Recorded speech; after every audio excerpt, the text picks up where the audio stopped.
Dans un voyage, ce n'est pas la destination qui compte, mais le chemin parcouru. Je suis Gauthier Zimmerman et bienvenue dans Design Journeys. Design Journeys, c'est le podcast qui part à la rencontre des talents du design francophone. À chaque nouvel épisode, je discute avec un ou une designer à propos de son parcours, de son métier et de son quotidien. Mon objectif est de comprendre et de vous partager leur processus créatif, leur méthode de travail et leur façon de se réinventer. Bonne écoute! Je pense que ça va être l'épisode le plus détente que j'ai enregistré. Ah bah mec, très bien. Je sais même pas comment... Est-ce que je commence en me disant... Salut Théo. Salut Gauthier. Bon, on rigole beaucoup et je suis ravi de te recevoir dans cet épisode de Design Journeys parce qu'en fait, toi et moi, on se connaît depuis 10 ans. Tout à fait. Donc du coup, ça va être un peu plus chill et détente que d'habitude, je pense, cet épisode. Mais pour ceux qui ne te connaîtraient pas, Théo, est-ce que tu veux bien te présenter, s'il te plaît ? Donc je m'appelle Théo Kopf et je suis actuellement brand designer chez Matera depuis 2 ans et quelques. Donc comme mon métier l'indique, j'ai fait une école de commerce.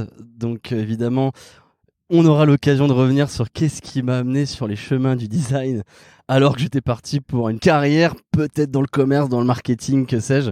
Mais voilà, après c'est ça l'évolution d'une carrière maintenant, c'est qu'on n'est plus destiné à faire toujours la même chose et à faire exactement ce à quoi nos études nous ont prédestinés, quoi. J'étais trop content de te recevoir, je suis toujours très content de te recevoir dans le podcast. J'ai changé d'avis direct à la première poignée de main. Avec le recul, tu sais. Non, mais c'est que toi et moi, on a fait la même prépa. On n'a pas fait la même école de commerce, mais on a un parcours un peu pareil. Genre, on a fait des études dans le market. On n'a juste pas choisi la même branche de design, mais on a choisi chacun son chemin. Du coup, effectivement, tu as fait une classe prépa. Tu as fait l'EM Lyon. Yes. Et moi, je voudrais savoir comment tu en es venu à faire du design. Bah, alors, c'est extrêmement simple. Bah, déjà, tu vois, j'avais une bonne affinité créative depuis toujours, étant enfant. Enfin bref, ce genre de discours. Non, mais en gros, j'ai toujours aimé faire un peu de création. Ça pouvait être du dessin, mais ça pouvait être de la musique ou etc. Donc là-dedans, ça m'a toujours parlé. Après, en fait, le design, j'y suis retourné finalement, enfin, j'ai découvert plutôt en école de commerce en première année, tout simplement, lorsqu'il y a eu finalement les premiers engagements associatifs. Et en fait, où il fallait bien quelqu'un pour produire des visuels peut-être moches, mais des visuels quand même. Donc du coup, au début, c'était un peu faire des visuels pour faire des visuels, quoi. Donc c'était juste, fallait remplir ce poste-là. Mais donc en fait, j'ai commencé sur Photoshop, des trucs ultra basiques, très très moches que je n'assumerai jamais en public aujourd'hui. Comme nous tous. Mais finalement, au bout du compte, j'ai pris pas mal goût, en fait, juste au côté design digital, en fait. Parce qu'il y a quelque chose de super intéressant, je trouve, c'est que tu peux toujours un peu retoucher ce que tu as produit, contrairement au dessin papier classique. Et donc en gros, bah en fait, petit à petit, je me suis plus intéressé à ça, tu vois, en mode pur autodidacte. Donc tu vois, tu regardes des tutoriels, surtout tu t'exerces, c'est surtout ça. J'avais pris une sorte de régularité de produire des choses. Elles étaient ce qu'elles étaient. Et puis en fait, après, petit à petit, tu découvres d'autres outils. Donc je suis plus passé sur Illustrator. Et c'est mon logiciel sur lequel je m'éclate le plus aujourd'hui. Et après, bah, de fil en aiguille, au fil des expériences, c'est devenu un vrai truc, quoi. Ouais, parce que justement, donc tu le dis, c'est en arrivant en école. Là, on est en 2014, 2013. Ouais, 2013, ouais. Ouais, c'est ça. Et toi, tu as fait pas mal de stages, j'ai regardé, et ça m'intéresse quand même de revenir dessus. Ouais, bien sûr. C'est que tu as d'abord commencé dans le business and social media development. C'est ça, chez Mova. Ah ouais, tout à fait. Ouais. Ah, j'ai vraiment été recherché très très loin. Ah ouais, t'es allé chercher très très loin. Ouais. Parce que, en fait, je pense qu'il y a quand même des choses à rechercher, parce que là-bas, tu as fait, c'est ce que tu mets, définir le tone of voice, créer du contenu en ligne, designer de nouveaux sites internet. C'est en 2014, ça fait à peu près un an du coup que tu t'exerces un peu. Comment c'est quoi ? T'es arrivé, t'as vendu des compétences de design, on t'a dit ok, refais un site internet, ou c'est plus dans la boîte dans laquelle t'étais, vous voulez refaire le site internet et du coup t'en as profité pour progresser Ouais, en fait, c'est pas exactement ça. C'est-à-dire que je suis jamais recruté. D'ailleurs, jusqu'à Matera, en fait, je suis jamais recruté en tant que designer. Ouais. C'est pas pour ça qu'on me recrute à la base.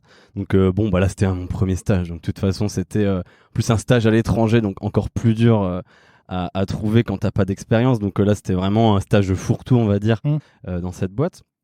Mais en fait, à chaque fois, et ça sera un peu un leitmotiv dans mes expériences, c'est que je remplis ma part du contrat, si tu veux, dans mon job de base, et après, j'essaie d'offrir plus, et j'essaie de voir si mon côté, tu vois, j'apporte ma valise de visuel, je dis est-ce que ça vous parlerait à tout hasard ce que je produis? Et après, bah, effectivement, de toute façon, mon patron, il disait bon, bah, c'est une ressource en plus, ça, qu'est-ce que ça me coûte qui s'essaye dessus, quoi. Donc après, de toute façon, à l'époque, c'était pas non plus exceptionnel ce que je produisais, mais bon, par moment, ça pouvait être utile parce que bon, c'est toujours un travail gratuit finalement. Ouais, non, mais tu vois, en fait, c'est ça que j'essaie de comprendre parce que vraiment, dans ton parcours, j'ai vraiment eu l'impression où à chaque fois, tu réussissais à placer ce que tu voulais faire en plus de tout, de tout le reste. Et à chaque fois, je me suis dit, attends, mais comment il fait, tu vois, comment tu pousses un peu, comment tu vends tes compétences, etc. Bah, en fait, c'est assez intriguant parce que chaque expérience, je grignote entre guillemets un peu plus ou que je dévie, on va dire, un peu plus vers le design. Et c'est surtout, je pense, corrélé aussi à une prise de confiance, tu vois, par rapport à moi-même. C'est-à-dire qu'au début, ce qui est totalement vrai, il y a un syndrome de l'imposteur, mais qui est juste d'ailleurs factuel, quoi. C'est-à-dire que je n'ai pas le niveau pour être un designer ou quoi que ce soit. Mais petit à petit, du coup, tu progresses. Et en fait, je faisais toujours ça à côté, plus parfois dans mes différents jobs. Et à un moment, en fait, tu as un peu un déclic, et on pourra en reparler après, où tu te dis, ok, là, je suis peut-être légitime. Ouais. Ok, mais quand tu dis que tu fais encore tu fais des trucs à côté, c'est quoi? Tu t'entraînes comme ça à faire des visuels ou tu bosses en freelance? Non, alors je bosse pas en freelance. C'est exclusivement pour moi, tu vois, c'était mon jardin secret entre guillemets. Non, mais de dire juste partir dans mes délires, tu vois, juste exprimer quelque chose, quoi. Et en fait, puis au-delà de ça, tu vois, se nourrir un peu de visuels, de choses que t'aimes bien dans la pop culture ou dans même le design en général. Et parfois, il y a un peu un côté aussi, ce qui te fait progresser pas mal, je trouve, c'est parfois ce qu'on pourrait appeler du rétro designing. C'est dans le sens, tu vois quelque chose qui te plaît et t'essaies de comprendre comment ce mec, techniquement, a abouti à ça. Ou alors la manière dont ça a été construit. Et généralement, quand tu fais cet effort de déconstruire un visuel, tu peux parfois en apprendre beaucoup en fait sur, je sais pas, une fonctionnalité du logiciel que tu n'avais jamais utilisé parce que tu as vite fait de passer à côté de quelque chose. Et voilà. Très bien. Après, tu continues encore en associatif? Ouais, exactement. Bah, après, là, je suis Respocom dans mon association. Donc là, il y a différents pans du métier, mais il y a effectivement celui qui est un peu créatif. Mais bon, après, ça reste ultra amateur dans cette période-là, tu vois. Okay. Je trouve que c'est vraiment, pour moi, le moment où ça devient vraiment sérieux et que ça devient une vraie possibilité. C'est après Ubisoft, c'est chez Ignition Programme, pour le coup, où là, ça devient vraiment un pan de mon métier. Et c'est surtout là que j'ai un peu un déclic qui est bête et méchant, mais c'est qu'en fait, donc je bosse avec une agence qui est super cool, ça s'appelle Paperclip, et on s'entend super bien, ils font un super job. Et donc du coup, on passe par des illustrateurs pour faire un peu un design system et une base d'identité visuelle. Et en fait, après, une fois que tu as payé ton illustrateur, tu dois quand même produire des choses à côté pour faire vivre ton identité. Et c'est là que j'ai un peu essayer de prendre le pas et de me dire vas-y, j'essaye d'en faire, tu vois. Et en fait, le déclic un peu pour moi, c'est à un moment je voulais recruter des freelances pour m'aider dans le truc. Et il y a un freelance qui m'a dit en vrai, j'arriverai pas à refaire ce que tu arrives à faire, tu vois. Et je me suis dit ok. Alors ça, gros melon, mais ce que je veux dire dans le sens, c'est le moment où je me suis dit ah purée, donc en fait peut-être que mon job il vaut quelque chose et c'est plus que de l'amateurisme, on va dire. Avant de revenir sur Ignition Programme, parce que c'est la partie où je vais avoir pas mal de questions, tu as fait 2 autres stages. Tu es passé chez Fred et Farid et donc chez Ubisoft. Exact. Chez Ubisoft, tu as bossé pour la marque Les Lapins Crétins. Ouais, tout à fait. Dans les 2 cas, tu étais avec des créatifs. Ouais. Dans Fred et Farid pour bosser sur de la pub et c'est ce que tu mettais, tu parlais pas mal avec des créas au quotidien et sur Les Lapins Crétins, tu bossais un peu sur tout ce qui était délivré des créas pour la sortie du jeu et le rebranding de la marque. Ouais. Tu as appris des choses là-bas? Chez les deux. Chez les deux, ouais, bien sûr, évidemment. Mais tu vois, genre typiquement, ce que le monde de la pub t'apprend, c'est l'importance. C'est peut-être assez impensif, mais l'importance d'un bon brief. Je pense que c'est ultra nécessaire pour l'interlocuteur qui va parler à un créatif de faire un effort intellectuel et de synthétiser ce dont la marque a besoin et ce que on attend du créatif. Souvent, les gens, je trouve qu'ils ont un peu une vision que être créatif ou designer, c'est être un magicien. Genre, c'est le terme artiste ou magicien. C'est le truc que j'ai le plus entendu. Et en fait, oui, il y a un peu une part de magie parce que tu crées des choses que des gens n'avaient pas imaginées, on va dire. Mais ça vient pas. Une bonne création vient souvent aussi d'une très bonne réflexion préliminaire. Donc ça, c'est un truc que le monde de la pub m'a appris parce que tu vois directement une différence entre un créatif qui a bien compris le contexte, ce qu'il doit produire, et un créatif à qui tu balances le truc comme ça. Après aussi dans la pub, ce que j'ai appris, c'est que je ne voulais pas être chef de projet, qui est un métier très difficile. On salue tous les chefs de projet, force à vous. Non, et puis il y a ce côté frustration aussi, parce qu'en fait, quand je vais je fais mon expérience en pub, je suis à la base très curieux de cet univers, qui est un univers créatif ultra intéressant. Et en fait, je suis un peu déçu dans le sens où, pas de la faute de Fred et Farid, hein, c'est juste, mon métier fait que je suis pas vraiment au contact de l'usine, enfin de l'endroit de l'usine où ça produit. Donc en fait, je me dis non, en fait, je veux, même si le contact client est intéressant, c'est pas du tout moi ma voie où j'ai envie d'aller, quoi. Parce qu'à ce moment-là, tu fais quoi? Tu récupères les briefs des clients, à tu ce les moment, reformules et tu les donnes je reste stagiaire, donc oui. de toute façon, mon rôle est modéré, hein. Mais oui, moi, je suis principalement du côté client, donc c'est t'accueilles effectivement le besoin client, t'essaies de l'éclaircir avec lui sur ses besoins marketing, ses problématiques, prise de connaissance du budget aussi, etc. Et après, tu transfères ça aux créatifs qui, eux, vont pondre l'idée.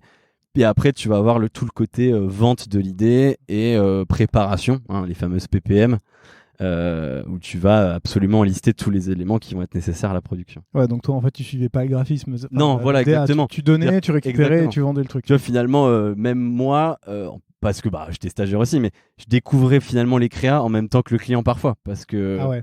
Bah oui, parce que c'est des trucs, en plus, c'était des gros clients type Schweppes, etc. Donc c'était quand même assez confidentiel et donc parfois t'es pas toujours mêlé à ces problématiques.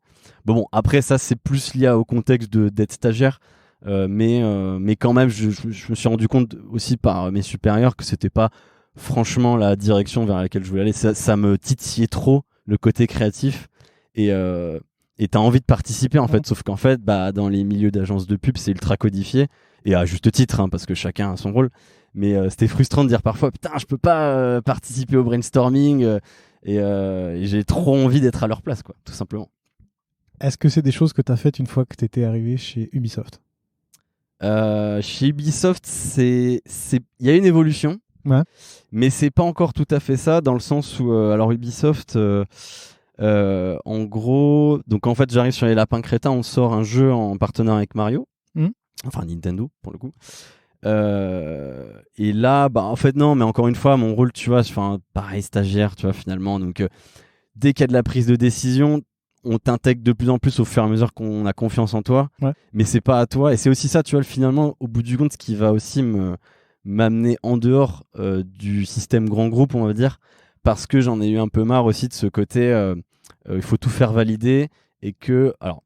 Et j'allais dire que toutes les paroles n'ont pas valeur égale. Après, c'est quand même vrai, tu vois. Genre, quelqu'un qui a 20 ans d'expérience, je vais pas me prétendre avoir une meilleure parole que lui. Mais il y avait un peu ce côté, non, mais bon, c'était gentil, t'as des bonnes idées, mais bon, on a recruté tel expert qui va le faire mieux que toi. Sauf que parfois, surtout dans le milieu du jeu vidéo, il y a une part de passion qui est ultra importante et que certains prestataires extérieurs vont pas forcément avoir. Donc, bref.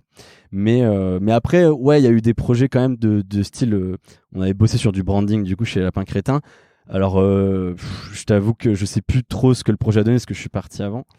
Je suis pas sûr qu'il ait abouti d'ailleurs à grand chose parce que c'est là où tu vois aussi la difficulté des marques un peu mammouths de se réinventer parce que tu vois, il y a tellement de merchandising sur un Lapin Crétin que si tu veux réinventer un personnage d'une marque, il y a énormément de choses à changer et il faut convaincre beaucoup de personnes. Donc je crois que à ma connaissance, ça n'a pas accouché d'un truc très concret, mais c'était quand même un exercice très intéressant.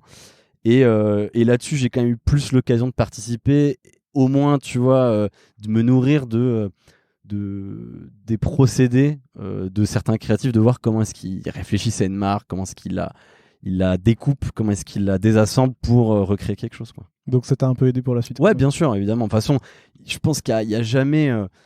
Au pire, ça m'a rien appris sur le design en tant que tel. Je pense que sur le design en tant que tel, d'ailleurs, ça m'a pas appris grand-chose parce que c'était pas l'exercice fondamental, c'était plus des exercices de marque. Mais t'apprends finalement sur la manière dont les gens se décident, dont la manière dont les gens imposent des idées ou les vendent. Et c'est assez intéressant aussi. Il y a un rôle non négligeable de vente dans le design. C'est un peu la face cachée. Souvent, je dis aux commerciaux de matériel que je suis un commercial aussi, visuel, mais... Je vais t'en reparler tout à l'heure.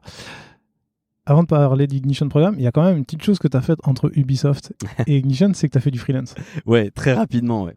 Mais tout à l'heure, tu disais que c'est à partir d'Ignition que tu as réussi à prendre confiance en toi, ou en tout cas à assumer cette part de designer, mais quand même, tu as fait du freelancing. Un petit peu. Après, tu vois, c'était via la junior entreprise de mon école. Donc, disons que j'ai du mal à considérer ça comme une vraie expérience de freelance, au sens où, comme si demain je me lançais sur une plateforme à mon compte total. Là, c'est parce que je connaissais quelqu'un au sein de cette junior entreprise qui m'a dit on veut ouvrir un côté design. Est-ce que tu as envie d'essayer? J'ai une mission. Voilà, après la mission, c'était une plaquette. Tu vois. Après, faut bien commencer quelque part. De toute façon, c'est pas, tu vas pas commencer par un rebranding d'une grande marque. Mais ça a commencé là. Après, ouais, par contre, c'était assez intéressant, c'est vrai. C'est vrai que j'y pense moins à cette expérience, mais elle était très fondamentale aussi dans comprendre. Alors, tu vois, je suis pas freelance aujourd'hui, mais en tout cas, si je le dis un jour, il y a cette notion de savoir choisir ses missions. Et pour le coup, là, tu vois, moi, j'étais en mode pas à mon compte, juste envie d'essayer finalement. Et tu réalises que, encore une fois, sur le côté brief, sur le côté est-ce que le client sait ce qu'il veut, j'ai eu une mission qui s'est super bien passée. Ouais. Genre, vraiment, le gars, il sait exactement ce qu'il veut, ouvert d'esprit, et pas, tu vois, c'est ça qui est important dans un client, je pense en tant que freelance, c'est que le client sache quel est son espace dans la décision, dans la critique, etc. Là, c'était parfait. On avait trouvé un super équilibre où le gars pouvait me challenger. Mais voilà, il avait admis que s'il faisait appel à moi, c'est parce qu'il n'était pas designer. Et j'ai eu une mission juste après, pour le coup, catastrophique, qui n'a d'ailleurs pas abouti. Au final, elle a été annulée parce que, bref, ultra mal audité de leur part à l'intérieur, en fait. Où, en fait, tu commences à produire quelque chose, tu te dis, bon, bah, let's go, c'est bon. Puis, en fait, au premier retour, on t'impose des choses, on te dit mais tu penses pas que marron et rose ce serait un bon mélange de couleurs? Et toi t'es en mode non, ce n'est pas une idée en fait. C'est un vrai retour que tu as eu? Ouais, littéralement. Littéralement. Vraiment, c'était. Et en fait, je me suis rendu compte que, en tout cas, en tant que freelance, il faut se blinder et il faut surtout imposer des règles. Tu vois, il y a une règle, encore une fois, j'ai jamais fait ça pour de vrai, mais que j'imagine ultra importante, c'est les allers-retours. Typiquement, que faire comprendre aux gens que c'est pas parce que t'es freelance que ton temps n'est pas précieux et que, en fait, c'est bien aussi de limiter les allers-retours pour que le client se force à consolider mieux ses retours et être pour que ce soit plus intelligible et plus objectif, tout simplement. Je mettrai dans la description de l'épisode 2 liens vers 2 épisodes que j'ai enregistrés il n'y a pas longtemps avec Antoine Pelletier qui est brand designer freelance et Caroline Fourier qui est brand designer chez Shine mais qui était freelance aussi, où on parle en fait de tout ça dans le détail si ça intéresse des gens. Du coup, après cette expérience, tu vas chez Ignition Programme. Tout à fait. Mais d'abord, dans un premier temps, comme content manager, pas designer. Exactement. Donc tout à l'heure, tu en as parlé un peu, vous avez commencé à faire des illustrations. Ouais, en fait, si tu veux, je rentre chez Ignition en tant que content manager. Donc, à l'époque, c'est un métier à plusieurs tiroirs. Les deux principaux tiroirs au début sont tout le content d'un point de vue rédactionnel. Donc, effectivement, rien à voir avec le design. Rédactionnel, d'ailleurs, dont je réaliserai que c'est pas forcément ma passion non plus. J'aime bien écrire, mais le SEO, c'est un art tout autre et qui a ses propres codes, qui demandent une très grande exigence, une très grande connaissance. Et l'autre aspect, c'est les réseaux sociaux. Et les réseaux sociaux, ça a été effectivement déjà une première porte vers un peu de design finalement. Parce que, en plus, bon, on était une start-up, mais on était autofinancé, donc tu y vas quand même un peu plus à l'économie sur la production de contenu, les choses comme ça. Donc, il y avait des choses qu'on produisait, style des vidéos, etc. Mais sur un peu le run quotidien de tes contenus, bah, j'étais un peu en autonomie et ça me permettait un peu de me faire la jambe là-dessus et c'était sympa. Et après, effectivement, donc, on avait cette ambition de faire un rebranding total d'Ignition. Et donc on est passé par cette agence. Franchement, on a eu un super projet. Ça a été assez fluide. Parfois, t'entends beaucoup de mauvaises choses, de mauvaises expériences d'agence, mais pour le coup, je fais de la pub. Mes petits gars de Paperclip, ça s'était bien passé. Et franchement, on avait abouti à quelque chose de vraiment sympa d'un point de vue visuel.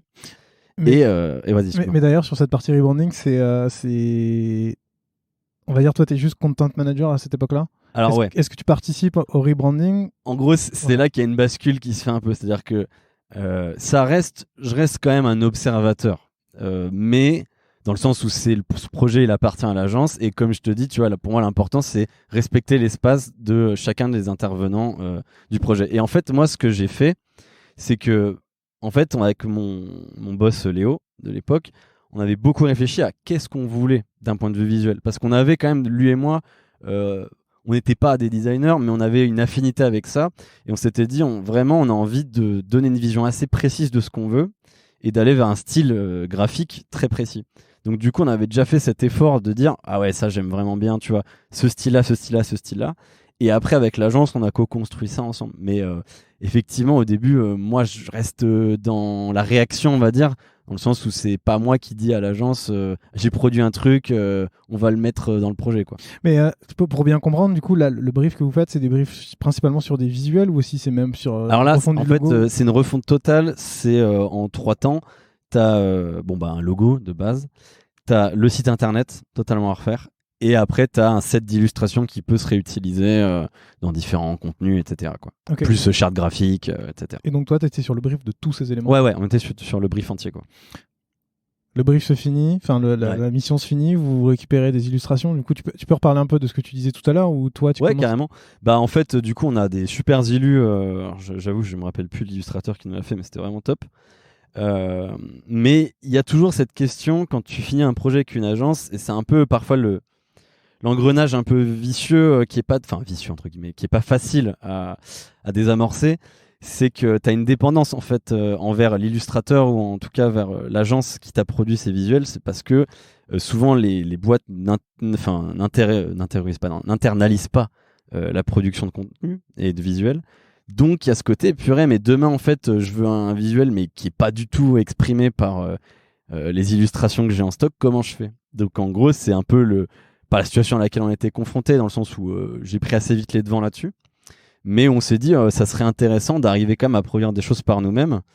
Et c'est aussi là où je trouve qu'on a fait un bon taf avec l'agence, c'est qu'on avait produit une DA qui était abordable en fait, pour qu'en fait on puisse un peu reproduire l'identité qu'on a créée visuellement, et qu'on soit pas obligé de repasser à chaque fois par le même illustrateur. Et c'est ça aussi qui est important dans les livrables d'une agence, c'est de livrer une vraie charte graphique. Et souvent, c'est un peu des livrables, je trouve, qui sont, ça dépend, mais qui sont quand même un peu laissés de côté. C'est ce côté livrer une recette, en fait. Il y a des couleurs, évidemment, etc. Mais par exemple, dans un système illustratif, en vrai, comment est-ce que tu vas dessiner tel objet, ou etc. Je trouve que c'est assez important, et c'est un truc qui est assez négligé. Et c'est un peu ça qui participe à la dépendance, finalement, au freelance, etc. Et qui rend difficile le fait d'internaliser tout ça.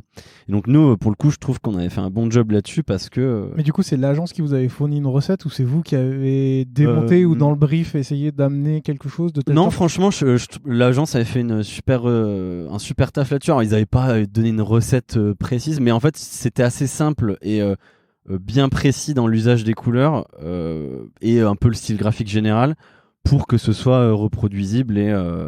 voilà, bon, après, peut-être pas au niveau de l'illustrateur qu'on avait pris, mais en tout cas pour que quand tu vois un visuel nouvellement produit, tu te dises ok, c'est dans la continuité, quoi. Ok, et donc jusqu'au jour où ce freelance te dit que ce que tu as fait... Ah oui, bah non, bah du coup en fait après, si tu veux, pour diverses raisons, je dois un peu quand même déléguer des choses de design, parce que j'ai tu vois t'as tout le la reste à rédaction, etc. Il y a beaucoup de choses à faire, et donc je cherche un peu un ou une freelance pour m'aider dans tout ça. Et donc je vois différentes personnes, et en fait il y a un freelance qui me dit en vrai ouais, je peux t'aider, mais je t'avoue ça, tu vois, je saurais pas le refaire. Honnête de sa part. Ouais, très honnête, je le remercie, c'est toi qui m'as lancé, mec.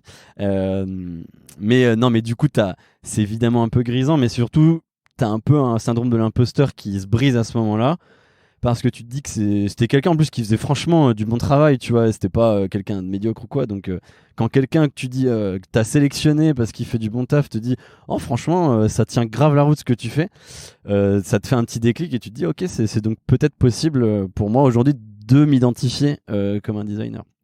Et donc après j'ai quand même recruté quelqu'un qui bosse toujours avec Ignition Programme. Elle s'appelle Elisa, elle fait du super travail, et donc du coup ça s'est super bien passé, et c'est là aussi que tu vois que cette identité a été quand même bien pensée, c'est que elle a pris en main le truc ultra vite, et aujourd'hui elle arrive super bien à le décliner, c'est top, quoi.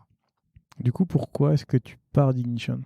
Alors là, c'est c'est des raisons plus internes à la boîte, mais effectivement, si tu veux, ma mission première, ça restait quand même le côté rédactionnel, et c'était un truc personnellement qui me plaisait moins. C'était aussi un truc sur lequel on avait du mal à se mettre d'accord en interne. Il y avait des dissensions sur la tonalité, etc. Et donc au final, à un moment, et à côté de ça, le design devenait quelque chose qu'on voulait un peu m'enlever parce qu'il fallait que je me ressente sur ces sujets-là. Et au final, on s'est un peu mis d'accord, et tu vois, il y avait à un moment, il y a quelque chose qui se brise un peu, tu vois. Et tu sens qu'il y a peut-être une vocation qui te parle, et donc finalement, on s'est mis d'accord pour arrêter. Et puis, et en fait, tu vois, finalement, parfois les choses sont bien faites parce que un mois plus tard, je tombe sur l'offre de job de Matera, et go, quoi, finalement. Alors, avant qu'on parle de Matera, Bien sûr. tu deviens brand designer. Et en fait, j'ai l'impression que jusqu'à maintenant, tu parles beaucoup d'illustration. Ouais. Brand designer, c'est plus que faire des illustrations. Ouais. Comment tu fais la jonction entre les deux? C'est là encore, si tu fais des illus, et en fait, par la chance du hasard, tu réussis à passer sur la brand et tu développes ça au fur et à mesure, ou c'est toute l'expérience que tu as eue au fur et à mesure qui t'a permis de construire c'est une bonne question. Après, tu vois, brand designer, c'est-à-dire qu'en fait, je deviens brand designer, mais finalement, je deviens pas brand designer au sens où je crée pas une identité à la base quand j'arrive chez Matera. Je suis plus là pour en fait partir d'une identité qui a été créée. Ok, alors je fais l'introduction directe. Matera, c'est un outil qui permet de gérer sa copropriété sans passer par un syndic professionnel. C'est tout à fait ça. Toi, tu es arrivé en février 2020. Ouais. En janvier 2020, l'entreprise s'appelait encore Illico Pro et change de nom et change de branding. Et c'est l'agence Koto qui fait le rebranding. On en parle déjà dans le podcast, principalement dans Case Study numéro 1 sur Malte et le rebranding de Malte, parce que c'est Kanto aussi qui l'a fait. Je vous mets le lien dans la description. Du coup, toi, tu arrives à peu près 2 semaines après la mise en place de cette nouvelle identité. Ouais, c'est ça, 1 mois à peu près. Ok. Et en fait, ouais, effectivement, donc le projet est terminé. Et en fait, j'arrive en fait et je dois. Mon rôle, en fait, finalement, il y a 2 choses. C'est donner vie.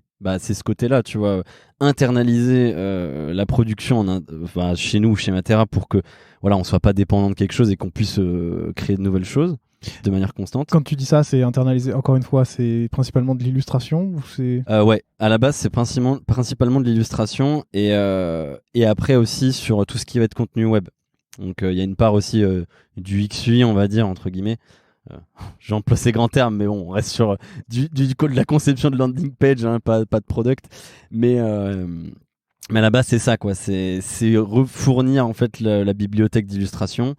Et en fait, il y a aussi un rôle qui est d'ailleurs assez assumé, mais on reparlera du projet en tant que tel, de rebranding de Matera, mais il y a ce côté, c'était assumé que c'était une V0 en fait, et qu'il y avait des choses à améliorer, et qu'elle n'était pas encore à son plein potentiel, que c'était en fait un chapitre 1, et que mon rôle allait être aussi de pousser ça vers d'autres horizons pour la rendre un peu plus au plus haut niveau, quoi.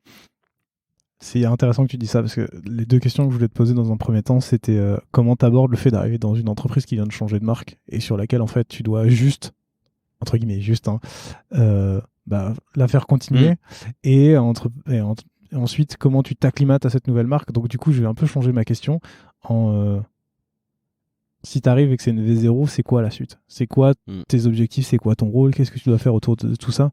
Parce que j'imagine que l'acclimatation, en fait, c'est toi qui vas la développer au cours du temps. Ouais. C'est assez intéressant, c'est-à-dire qu'en fait, t'arrives et là, tu vois, c'est ce que je te parlais dans les livrables, c'est qu'effectivement, j'ai pas de recette. Donc, j'ai un set de couleurs, j'ai 10 illustrations, un style quand même que tu comprends, hein, au premier regard, mais j'ai pas de recette. Donc, en fait, je me dis, merde, donc en fait, vraiment falloir que je me fasse la main sur ça. On en revient au début où tu rétro-ingénieur. Exactement. Mais en fait, il y a un truc, c'est que je suis pas. En fait, j'arrive et tu vois, même dans mon recrutement, c'est-à-dire que on m'avait demandé de faire, tu vois, un peu un truc test où je devais un peu proposer des illustrations, etc.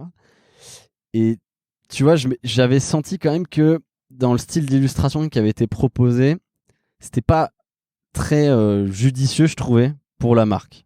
Je m'explique.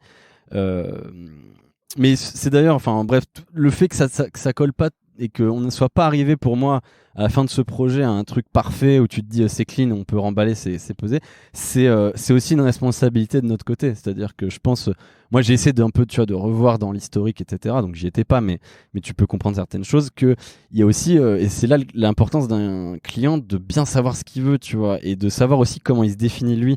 Parce qu'à l'époque, Matera, ça reste une marque jeune, ça reste, on vient de faire une levée, et tu vois, il y a des choses qui sont pas encore posées dans c'est con, mais dans, tu vois, là, les valeurs de la marque, comment elle s'incarne, etc. Et mine de rien, pour des designers, c'est ultra important. Et ils sont partis sur une piste, mais il y a eu après des échanges qui n'étaient pas toujours très constructifs, ou en tout cas pas dans le sens où ça améliorait pas le design et cette notion d'espace, tu vois. Et je pense qu'à un moment, après c'est mon analyse, tu vois, mais que les équipes créatives ont été un peu étouffées par moment, tu vois. Et que au bout du compte, on arrive à un design un peu enfantin, très simpliste, qui a du sens dans la mesure où on peut dire Matera c'est une solution simple, mais qui prend pas en compte l'enjeu qu'on a un nouvel acteur, qu'on doit quand même inspirer de la confiance, qu'on est face à des acteurs très très historiques, et que du coup cet aspect trop enfantin, trop simple, ça peut être un problème. Donc en fait, si tu veux, moi j'arrive pour répondre à ta question dès le départ et je me dis il y a une très bonne base, il y a une bonne base visuelle quand même. Il y a un truc intéressant, tu vois, dans ce côté illustration presque en noir et blanc sur une couleur très flash. Il y a un truc pour le coup où ils ont trouvé quelque chose de différenciant. Mais après, dans l'exécution graphique, je m'y retrouve pas et je trouve pas ça dans le crafting assez satisfaisant. Non seulement pour tu vois, le commun des mortels, mais même un peu cet ego de designer de dire j'aimerais bien que tu vois qu'un designer qui est un peu passionné de son métier se dise l'identité Matera ça claque, tu vois. Et donc il y a ce côté, t'as ton héritage et il y a beaucoup de choses encore du travail de Koto qui sont encore dans notre identité aujourd'hui, mais je sens qu'il y a des choses qui marchent pas, qui vont être très difficiles à faire exister dans le futur. Et qui après, alors là c'est ma subjectivité, me plaisent pas vraiment. Et après on me donne aussi cette opportunité d'avoir mon esprit critique et de mettre un peu du mien. Ouais, j'allais dire comment tu fais parce que j'imagine la boîte met pas mal d'argent là-dedans. Ouais, évidemment. Et toi, t'arrives en tant que designer et tu te dis, bah en fait, ça me plaît pas. Bah en fait, c'est ça qui est assez intéressant, c'est que on a quand même senti, même tu vois dans la manière de me parler dans le recrutement, que c'était pas arrivé exactement au point final qu'on attendait. Donc de toute manière, il y a quand même eu cette lucidité de dire on a craqué un truc, mais on sent que c'est pas parfaitement satisfaisant. Donc déjà de ça, tu as quand même une acceptation. Et encore une fois, moi j'arrive pas en disant ouais, on va tout jeter, on va tout refaire. C'est je me dis et c'est ça qui est assez marrant, c'est que tu peux voir franchement si je faisais un historique de mes visuels de 2020 aujourd'hui, tu peux vraiment voir des choses qui se testent et des choses qui restent et d'autres qui partent d'ailleurs. C'est-à-dire qu'au début, si tu vois le style de Matera, il y a encore des vieilles illustrations sur le site, principalement, c'est très crayonné, un peu un style très simpliste. Donc au début, je m'essaye à ça. Et là, je réalise que bon, bah, c'est intéressant quand même, mais que d'un point de vue production, alors déjà, ça correspond moins à moi, à mes skills. Que je sais utiliser une tablette graphique, etc., évidemment. Mais moi, je suis plus dans le vectoriel, quoi. Et l'utilisation d'Illustrator, etc. Et un méchant click and point avec tes courbes de Bézier, quoi. Et donc, du coup, tout ça pour dire quoi en fait, je me dis, en fait, Matera, c'est une boîte qui va beaucoup grandir. Et il faut avoir cette notion, et c'est là que je suis quand même content parfois d'avoir fait un cursus commercial, parfois, ou market, parce que tu t'enfermes pas dans une bulle proprement juste artistique, tu essaies aussi de comprendre un peu comment structurer tes besoins de demain. Alors je dis pas que quelqu'un qui n'a pas fait d'école de commerce n'y arriverait pas, mais c'est vu que j'avais eu des expériences un peu dans ce domaine-là, je me suis dit en fait le dessin c'est cool, mais vu que Matera va pas non plus investir dans 5 brand designers demain, si à l'inverse on doit faire beaucoup de contenu d'acquisition, etc., il faut un modèle qui est plus facilement reproductible. Et je me suis dit que le dessin c'est très cool, je me suis bien éclaté, mais que c'était pas la modalité de design où j'étais le plus productif et où c'était le plus simple à scaler, on va dire, si tu utilises un anglicisme. Donc du coup, je suis plus parti sur un retour au côté vectoriel pur. Et après, voilà, au fur et à mesure, tu testes des choses et c'est simple, hein, tu vois qu'il y a des choses qui te plaisent à toi. Tu t'inspires aussi, tu vois, d'identités qui existent et tu te dis comment est-ce que je pourrais peut-être injecter un peu de ça, de ce que je vois dans les tendances et l'injecter dans mon identité à moi. Et au final, t'aboutis à quelque chose. Alors, je sais pas quand est-ce que tu te dis c'est bon, c'est fini, mais Je pense jamais. jamais, ouais, Ouais. je pense. Après, t'as quand même un moment où je pense que tu t'arrives à un seuil de satisfaction, on va dire. Tu te dis ça y est, ok, j'ai quand même fini un premier comment dire point de quête, quoi, on va dire. Après, ouais, ça peut toujours s'améliorer, effectivement. Tu fais évoluer d'autres choses que les illustrations, ou en tout cas affiner ce style-là. Est-ce que j'ai bien compris que Koto vous avez donné des guidelines plutôt clairs sur les couleurs, etc. Ouais, bien sûr. Est-ce que c'est des choses aussi que toi tu fais évoluer ou tu vas réfléchir à d'autres choses que les illustrations? Ouais, complètement. Tu vois, tout le set de couleurs a complètement changé aujourd'hui. Ah ouais? Ouais. C'est-à-dire qu'en fait, enfin, tu vois, c'est la manière dont ça s'est construit, mais en fait, Koto est parti sur des couleurs très franches et pas si simples que ça à utiliser. Il y a un bleu, bon, pour le coup, qui est resté, lui, pour le coup. Mais on a un jaune ocre, un rouge très très flash en mode danger. Et c'est pas très simple parce que déjà, c'est des couleurs pas faciles à marier, ouais, tout simplement. Et, euh, et mine de rien, voilà, c'est pas si simple que ça à faire vivre. Donc, ouais, moi je suis resté sur cet héritage de dire il y aura du jaune, de l'orangé, un peu de rouge, etc. Mais j'essaie aussi beaucoup de faire évoluer la palette de couleurs pour qu'en fait, ouais, t'arrives à une charte graphique qui permet plus de potentiel créatif aussi. C'est ça le truc, c'est que quand t'as que 3 couleurs qui se battent en duel et qu'en plus c'est pas facile de les conjuguer, ça limite ton potentiel. Et en plus, si demain tu dois transmettre ça à des freelances qui sont pas forcément aussi au courant de toi de comment faire vivre visuellement ta marque, waouh, trop dur à expliquer. Donc, il faut chercher des choses plus simples à marier et à conjuguer, tout simplement. Donc, il y a ce côté couleur. Et après, sur les fontes, on n'a pas trop bougé pour le coup. Peut-être que ça arrivera, mais pour l'instant, ça, c'est un truc qui a assez bien marché.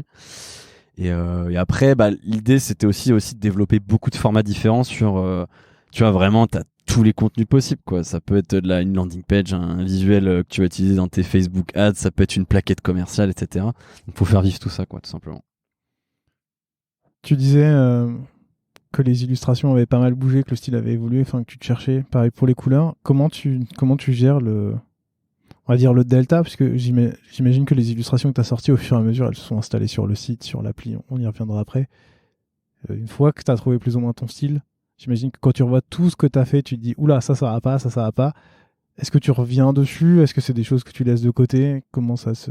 Ouais, totalement. Ouais, ça m'arrive parfois. Alors après, là, tu vois, c'est aussi la question de bande passante, mais ouais, il y a cette idée exactement de reprendre des choses du passé et de les retravailler à la sauce actuelle, quoi. Donc après, ça, je le fais un peu en fonction des besoins et on va dire, ouais, voilà, du besoin, de la nécessité de changer ce truc-là. Donc, mais tu vois, par exemple, le site internet, c'est assez paradoxal, hein, mais c'est un des contenus, c'est un peu frustrant, mais c'est un des contenus qui contient le moins de mes illustrations. Parce que c'est aussi un truc qu'on a toujours discuté un peu de vouloir faire évoluer, etc. Mais voilà, c'est le monde des startups. Parfois, t'arrives pas à faire prioriser ce sujet, etc. T'as d'autres trucs beaucoup plus urgents. Et au final, c'est paradoxal, mais c'est un des contenus sur lequel j'ai le moins bossé, alors que c'est un de ceux qui m'intéresse le plus. Mais là, bon, justement, c'est une bonne nouvelle parce que là, on va rebosser dessus pour de vrai et remettre ça bien à plat. Mais ouais, donc ouais, il y a forcément ce besoin de revenir en arrière sur tes illus, tu vois. Truc con, mais combien de fois j'ai retravaillé un visuel d'une pièce de monnaie, tu vois. J'en ai fait tout simplement, quoi, mais je sais pas, des centaines. Non, je rigole. Mais ouais, besoin de retravailler parfois. Voilà, c'est normal. T'es rattaché à quelle équipe? Alors, rattaché à l'équipe marketing, donc qui contient 2 pans, hein, le pan acquisition et le pan brand. Mais si tu veux, dans ma manière de fonctionner, j'ai été très longtemps un one man band, tu vois. Genre, il y a très longtemps, c'était assumé que j'avais pas vraiment de manager. Donc en fait, je bossais avec le head of growth de Matera, donc on avait une super relation, mais on avait un peu convenu lui et moi que bah voilà, c'était difficile d'être critiques l'un envers l'autre. Donc on avait un bon fonctionnement sur quels étaient les besoins, etc.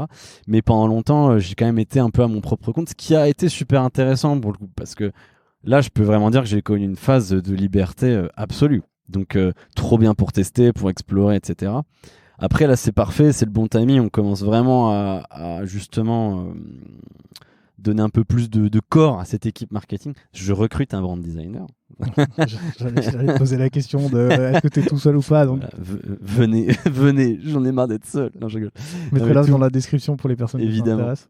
Non, mais voilà, donc tout simplement pour étayer cette équipe et qu'on puisse, au sein même du design, se perfectionner dans différents domaines, quoi. Aujourd'hui, tu es sous un head of ou une head of brand. Du coup, là, je suis sous ma CMO, Ok. Béatrice Picard, que je salue. Bonjour Béatrice. Comment vous travaillez ensemble du coup maintenant? Est-ce que tu le disais quand tu étais tout seul, tu pouvais faire un peu tout ce que tu voulais. Maintenant, comment se passe la relation? En fait, ça n'a pas trop changé. C'est-à-dire que, tu vois, Béatrice et moi, on a beaucoup de one-one, mais pour discuter finalement, tu vois, de sa vision de marque, des grands projets qu'on va essayer de prioriser et voilà, comment on conjugue ça au budget. Après, dans ma manière de fonctionner, ça change pas grand-chose parce que j'ai très vite et grâce au Covid, entre guillemets, j'ai eu un besoin assez immédiat de structure et de demande créative parce qu'en fait, tu te retrouves en télétravail avec tout le monde te parle sur Slack, et en fait, tu réalises que tu peux pas consigner dans ta tête tous les besoins de Slack. Donc en plus, c'était juste après mon arrivée, donc en plus, t'as même pas trop éduqué les gens à ce qu'ils comprennent, ouais, ça tombe vraiment dans mon giron ou pas. Donc on me sollicitait pour des présentations PowerPoint comme pour des illustrations, donc voilà. Tu bosses quand même sur des présentations PowerPoint? Non, plus maintenant. Justement, mais ça fait partie des choses qu'on en reparlera. C'est très important sur la notion de rendre les gens autonomes. Ça, c'est très important dans la notion de design. Et c'est pas simple, mais c'est très intéressant. Non, et du coup, en fait, j'ai beaucoup bossé direct sur Notion, en fait. Et j'ai créé un dashboard, mais rien de sorcier, quoi. Mais juste pour qu'en fait, les gens se forcent à avoir la discipline de créer des tickets. Et après d'essayer, tu vois, de mieux définir leurs besoins. Donc j'ai fait des templates, etc., pour qu'ils soient bien guidés, qu'ils ne soient pas perdus. Et derrière ça, tu priorises, tu essaies de faire le tri entre, tu vois, je priorise pas mal parfois entre est-ce que c'est un projet en interne, est-ce que c'est un projet qui va plutôt toucher les prospects, donc qui va avoir un peu un impact direct sur l'acquisition, sur tout ça, la brand. Et ça m'a vachement permis pour le coup de me structurer et de perdre beaucoup moins de temps dans ma manière de designer, en fait. Mais ça, cette façon de priorisation, c'est marrant parce que c'est la première fois où j'en parle vraiment avec un brand designer. Qui te le donne? C'est toi, tu te dis en fonction de si c'est interne ou en externe. Est-ce que ta CMO va elle aussi regarder? Est-ce que tu as des enjeux business qui font que... Je pense que c'est un alignement en fait par rapport aux objectifs de l'équipe. C'est-à-dire que c'est ça aussi pour moi qui est important de comprendre. C'est que quand tu es brand designer, effectivement, tu as un côté très créatif dans ton job, c'est génial. Mais je pense qu'il faut pas oublier aussi que on bosse pour une boîte et que mine de rien, le but c'est aussi de l'aider à grandir et que c'est pas que un truc égocentré où tu produis un truc pour toi. Donc en fait, il y a toujours ce truc de j'ai envie de me faire un petit plaisir, je me priorise une petite illu, etc. Mais il y a ce côté d'alignement avec ton équipe, de dire en fait là on a un super gros projet.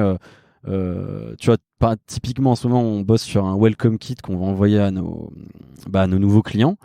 Et donc tu as toute une production pour que ce soit, tu vois typiquement les trucs où c'est tu vas faire des beaux visuels qui vont être ensuite imprimés, etc. sur une boîte. Là en fait tu te dis voilà, c'est ma priorité, donc même s'il y a d'autres choses, ça peut être urgent, on peut filer un coup de main, mais c'est la priorité, tu vois. Donc tu as cet alignement, et après jusqu'ici on va dire j'arrive bien à absorber les demandes de ma terre. J'arrive un peu au point de bascule où justement c'est pour ça que je vais recruter quelqu'un où ça commence à être difficile, mais jusque là en fait j'arrivais bien à tout absorber, ce qui fait que tu n'avais jamais de souci vraiment de délai. L'idée et la clé en tout cas de mon approche, c'était toujours essayer de produire des choses qualitatives, mais de savoir aussi doser l'effort en fonction de l'importance du projet, tu vois. C'est-à-dire que il y a des fois c'est des choses, c'est un test, c'est un peu un projet test, ça sert à rien de faire une illu qui va prendre 2 jours si en fait le projet il meurt une semaine après parce qu'en fait il était mal calibré. Donc c'est ça, c'est ce dosage d'effort pour maximiser ton temps, quoi. Enfin l'optimiser en tout cas. Tu bosses pas avec des freelances du coup? Assez peu. En fait, on l'a fait là récemment pour tout le côté acquisition. Donc effectivement, c'est pour disons des visuels où j'ai moins une plus-value parce que ça va être moins créatif, ça va être directement dans le vif du sujet où tu vas présenter la plus-value de Matera sur une publicité. Après, je reste assez dubitatif de cette méthode dans le sens où pour avoir des freelances, je pense qu'il faut être tout à fait capable, enfin, il faut vraiment faire un effort d'onboarding de ces freelances. C'est pas parce que c'est des freelances et donc des gens pas connectés directement à la boîte qu'il faut attendre d'eux qui peuvent s'adapter comme ça en un claquement de doigts. Et c'est un peu aussi une erreur, je trouve assez commune, de dire bon, bah, je prends un freelance, je vais lui donner une feuille où je vais lui mettre les couleurs et puis il va réussir à me produire un truc. Moi, je suis plutôt de l'école de ceux qui veulent des freelances sur du long terme. Donc, pour l'instant, c'est pas le truc sur lequel on se concentre le plus. Mais j'en suis convaincu parce que je vois très bien que quand tu prends un freelance un peu à l'arrache comme ça et que tu lui demandes de produire beaucoup de quantité et que t'as pas vraiment eu une phase d'échange où même toi, tu vois, même moi, sur la charte graphique nouvelle là qui a abouti aujourd'hui, j'ai pas encore tout posé parfaitement, tu vois, dans le marbre. Donc le mec il se retrouve avec un truc, tu l'as pas bien appris à l'utiliser, tu vois, tu l'as pas fait des do's and don'ts très précis. Et c'est pas toujours simple pour lui. Donc du coup, au bout du compte, t'es un peu frustré parce qu'il produit un truc pas exactement comme tu l'imagines. Et donc du coup, je suis pas toujours très partisan, en tout cas, de le faire comme ça, enfin d'y recourir comme ça sans travail préliminaire, on va dire. Ouais, cette notion d'onboarding et de t'assurer Ouais, que... c'est ultra important. Je veux dire, Ouais. c'est des gens, ils connaissent pas ta marque, ça se trouve, ils ont même, tu vois, leur propre personnalité visuelle, donc tu vois, c'est trop dur surtout que, voilà, en vrai, je pense que l'identité Matera, elle est pas si simple que ça à utiliser. Donc, ouais, je pense il y a un travail à faire, tu vois, de bien expliquer aux gens et de les aider à produire un truc quali, quoi. T'estimes que la recette que tu as mise en place Ouais. aide quand même plus facilement cet onboarding que dans des entreprises où tu as moins de guidelines précises? C'est une bonne question. C'est une très bonne question. Si je suis objectif avec moi-même, je pense pas avoir créé l'identité la plus simple du monde. Parce qu'en gros, pour rentrer un tout petit peu dans le détail, j'ai beaucoup aimé un peu le style, la résurgence un peu de la 3D à rebours du flat design qu'on a mangé pendant 10 ans. Et j'ai essayé d'injecter ça dans l'ADN visuel de Matera, tout en mêlant un côté un peu ludique, un peu, tu vois, avec des couleurs simples, un style un peu, pas cartoon, mais enfin un peu dessiné, quoi. Et c'est vrai que c'est accessible, mais c'est pas le truc le plus simple, quoi. C'est pas, t'assembles juste des carrés et des ronds dans, tu vois, les ADN un peu start-up simplistes et qu'on voit souvent. Donc j'ai pas créé le truc le plus simple et je le reconnais. Et je me dis qu'un jour, de toute façon, il faudra peut-être repasser par une case rebranding pour re-rendre ça plus simple.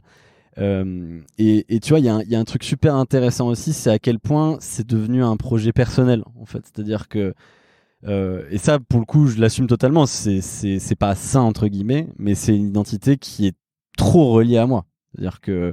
Du coup, qu'est-ce qui va se passer quand tu as un ou une brand designer qui va vous rejoindre? Le but, c'est quoi? C'est d'essayer de trouver quelqu'un qui correspond à ton ADN ou C'est une bonne question. Non, pas forcément. Je pense qu'en fait, ça va plus être. En fait, déjà, dès le moment où tu vas recruter quelqu'un, tu peux partir sur une relation de long terme. Donc tu peux te dire qu'en fait tu peux passer 1 ou 2 mois à bosser ensemble sur cette identité et à la transmettre tu vois, après en plus tu vois le brand designer la brand designer qui va arriver va pas forcément direct faire des illus. Ça va être enfin bref, j'ai pas tout le détail encore de la répartition des choses, mais c'est un truc qui va plutôt rester entre mes mains. Mais je pense que c'est quand même faisable de faire comprendre et de faire produire ce système illustratif, mais ça prend un peu plus de temps parce que c'est pas juste c'est pas flat, il y a de la perspective, des choses comme ça. C'est pas toujours simple à manier au premier abord. Mais après moi ce que je vais regarder tout simplement c'est le souci du détail, tu vois. Ça c'est un truc con, mais tu vois, les trucs qui ont de la personnalité, c'est pas forcément un truc qui va ressembler à ce que je fais, mais où je vais me dire purée, la personne là elle a tellement mis du sien dans ce qu'elle a produit qu'en fait tu te dis c'est quelqu'un qui va se donner à fond pour essayer de comprendre ton identité et il y a moyen en tout cas qu'elle y arrive, quoi. Très clair. vous avez bossé avec des agences Ouais.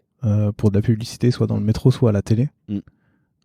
Comment vous faites pour transmettre cette identité de marque sur des projets qui, je le sais, mettent généralement très peu de temps à sortir, sur lesquels il faut aller très vite, donc sur lesquels il faut briefer des gens très rapidement. Toi qui as été dans l'agence, tu sais comment ça fonctionne, de faire le brief et d'aller très vite pour donner une idée. Comment toi tu fais ce suivi et justement cet onboarding pour des agences qui doivent aller très vite?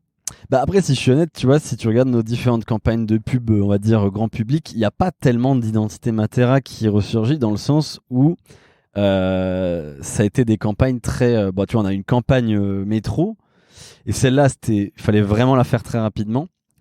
Et en gros, du coup, fallait aller au plus simple. Et donc, du coup, il n'y avait pas le temps de produire des visuels, etc. Donc, on a, tu vois, transmis la base qui est les fontes et les couleurs. Mais, tu vois, c'est typiquement une campagne qui a bien marché parce qu'elle a fait un peu un scandale, mais qui, d'un point de vue visuel, ne met pas du tout Matera dans la tête des gens visuellement, quoi. Je voulais pas te le dire comme ça, mais bien sûr. c'est effectivement en fait ce que je me suis dit en revoyant, en recherchant les articles, parce que je me souviens de cette campagne de pub. Évidemment. En fait, j'ai réalisé déjà qu'elle avait fait un buzz de ouf, surtout parce que tout ce qui était dit dedans. Mais en revoyant les affiches, j'étais là genre c'est fou. Ah oui, c'est littéralement de l'Adobe Stock, hein, on va pas se mentir. Mais tu vois, il y a personne à blâmer, c'est-à-dire que c'est ou si à blâmer, c'est notre manque d'anticipation parfois, et c'est normal quand on est une jeune boîte qui a jamais fait ça. Bien sûr.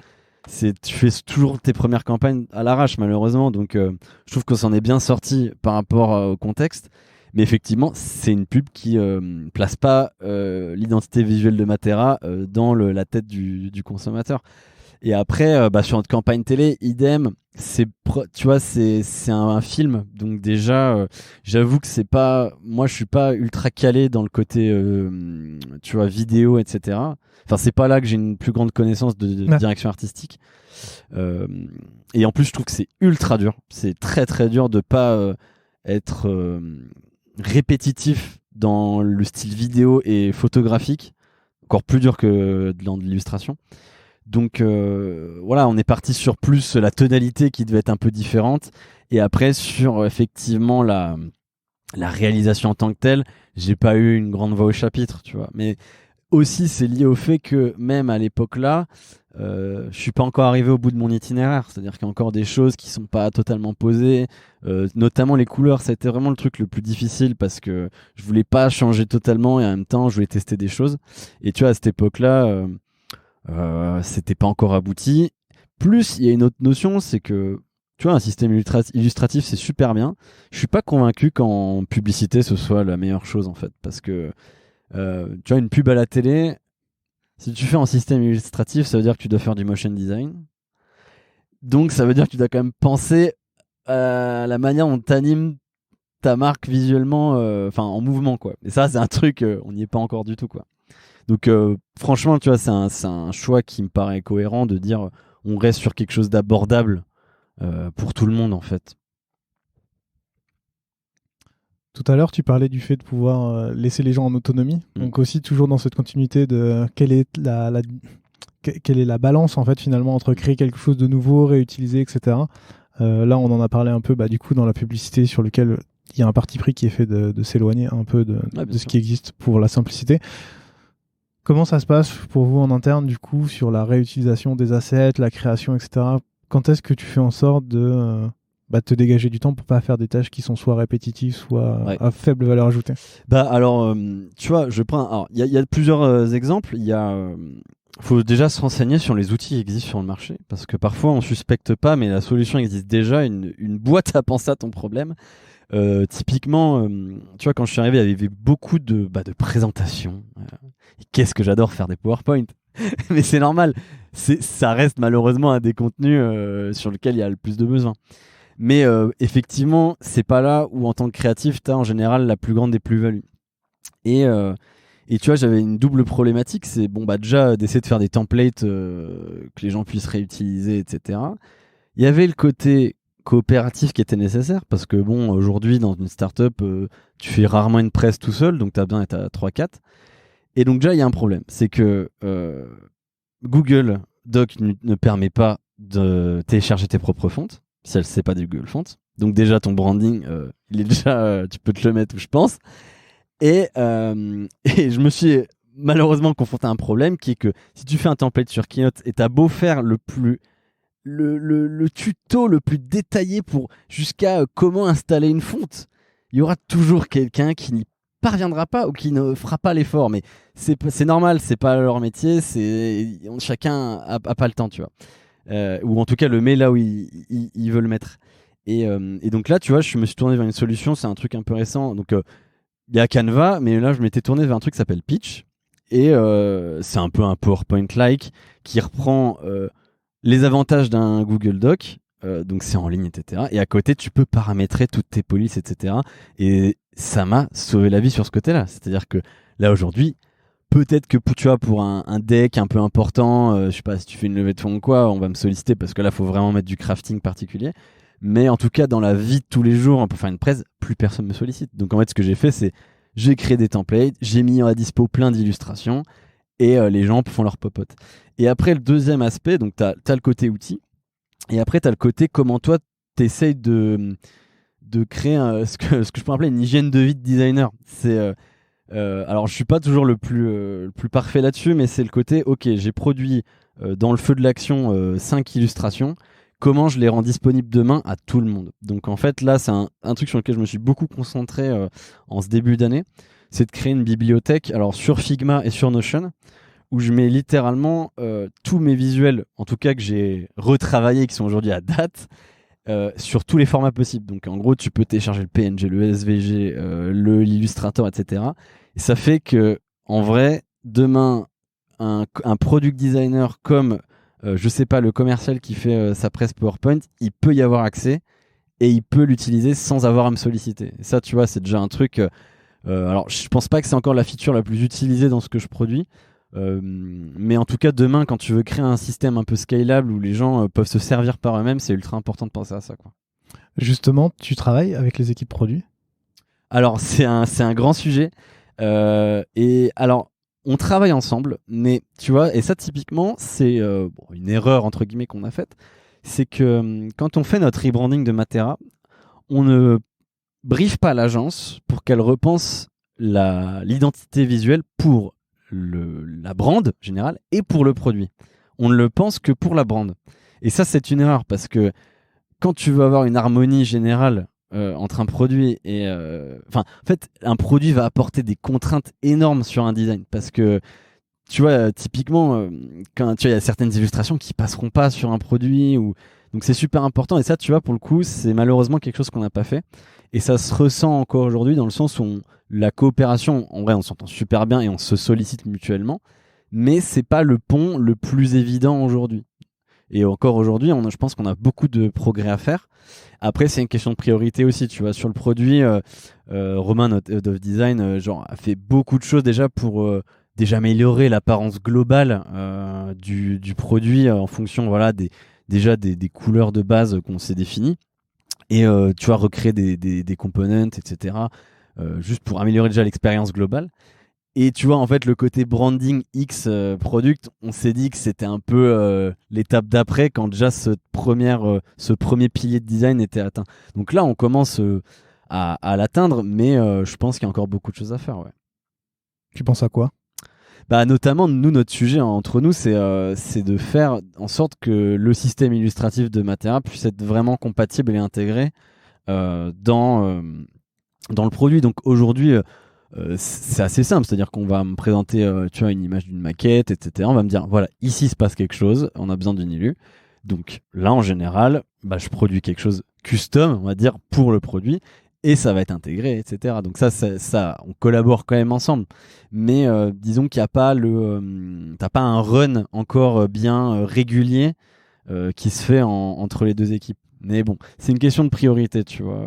Mais parce que aussi, tu vois, le produit aussi, aujourd'hui, il marche quand même très bien.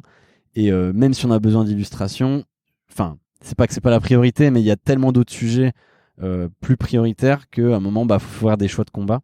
Mais en tout cas, à terme, c'est sûr que voilà, on veut améliorer ce lien et voilà, tout simplement. Ça sera simplifié quand tu auras quelqu'un dans ton équipe. Exactement.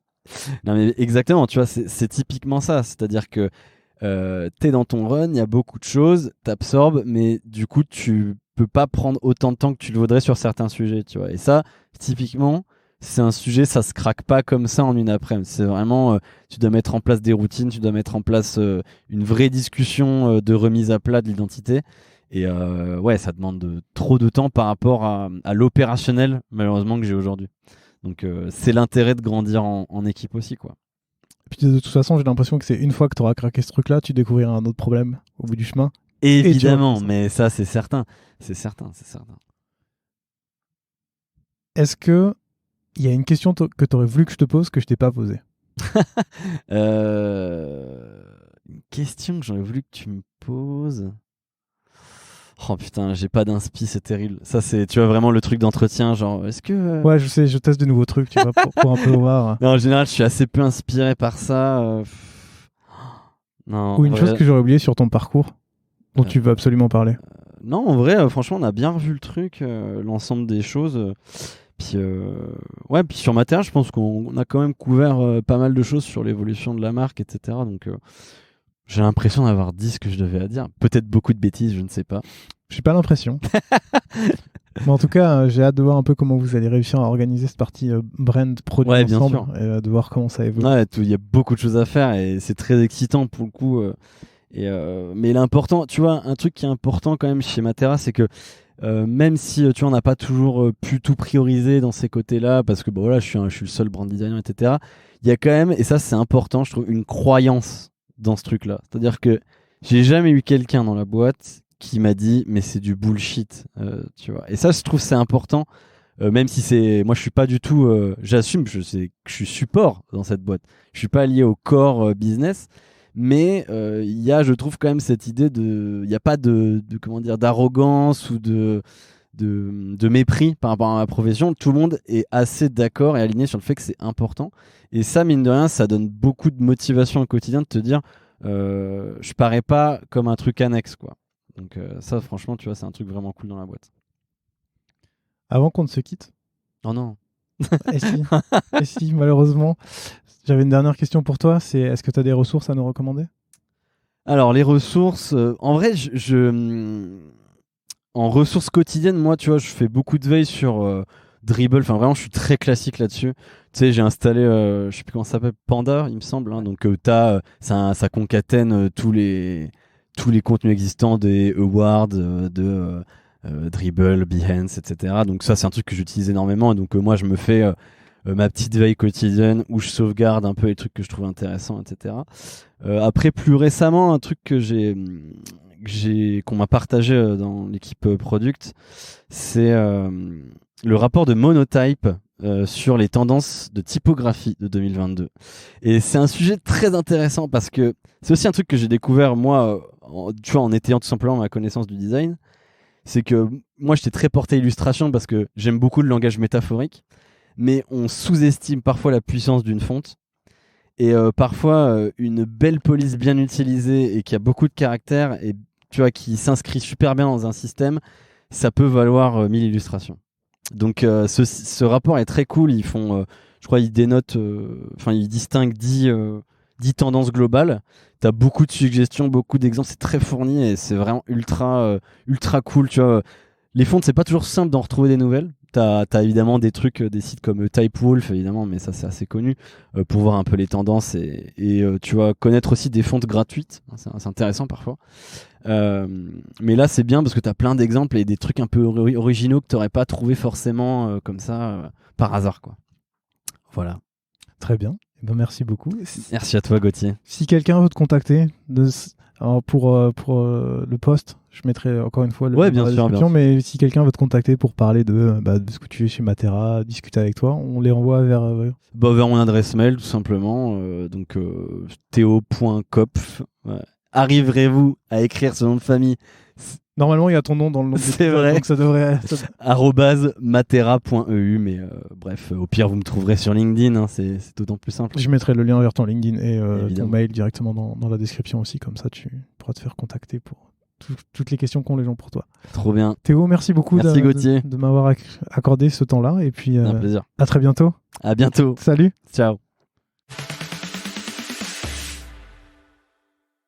Merci d'avoir écouté cet épisode jusqu'au bout. Si vous l'avez aimé, n'hésitez surtout pas à vous abonner sur votre application de podcast préférée. Vous pouvez aussi mettre 5 étoiles sur Apple Podcast, c'est ce qui m'aide le plus à faire découvrir l'émission. À très bientôt.